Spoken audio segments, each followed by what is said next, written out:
I'm Harrison Keeley. Here's what you need to know today.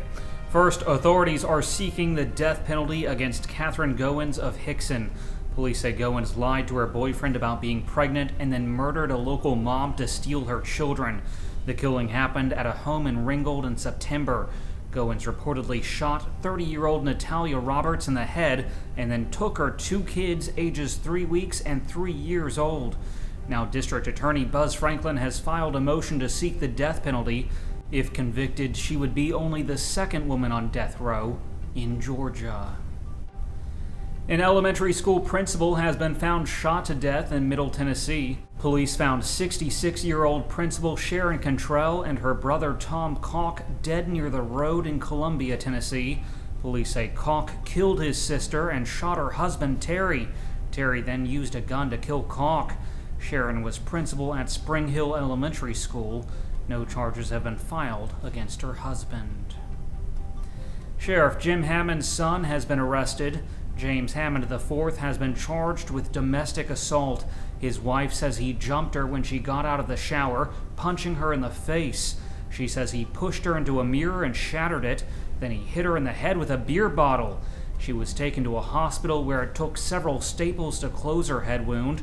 James Hammond says he and his wife had been arguing most of the day. He says she hit him several times in the face and that he'd had enough. James Hammond works for the Hamilton County Sheriff's Office. He's been placed on paid leave.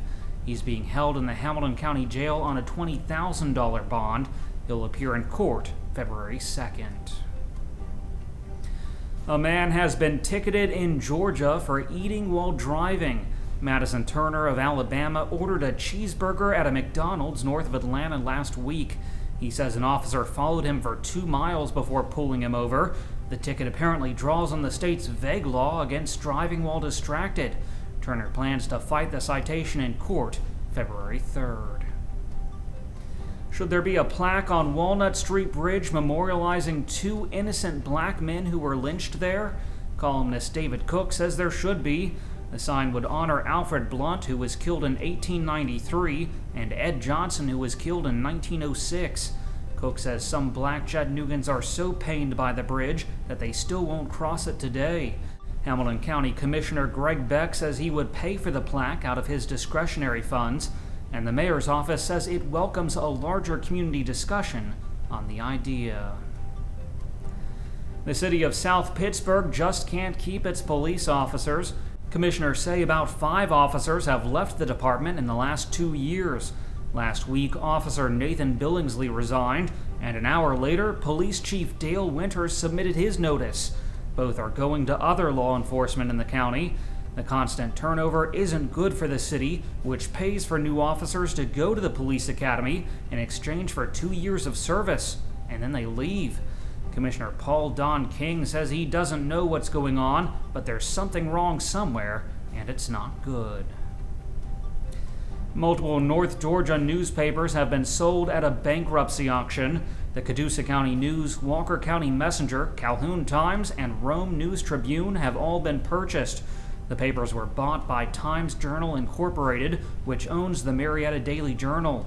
The selling price was just over $3 million.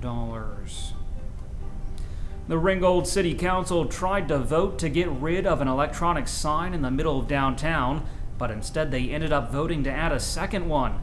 Some residents complain the current sign, which flashes advertising, is an eyesore. So the council voted to raise money to move the sign within a year. But if the money isn't raised, it may just stay put. Plus, the council ordered a committee to design a new electronic sign to go in front of the Ringgold Depot, which is also downtown. Local attorney McCracken Poston says the whole thing was, quote, a trick that got pulled over the people. Turning to weather, today will be sunny with a high near 60 degrees. The low tonight will be around 39. That's it for today's news. Thanks for being with us. You can find more on these stories and breaking news all day long at timesfreepress.com.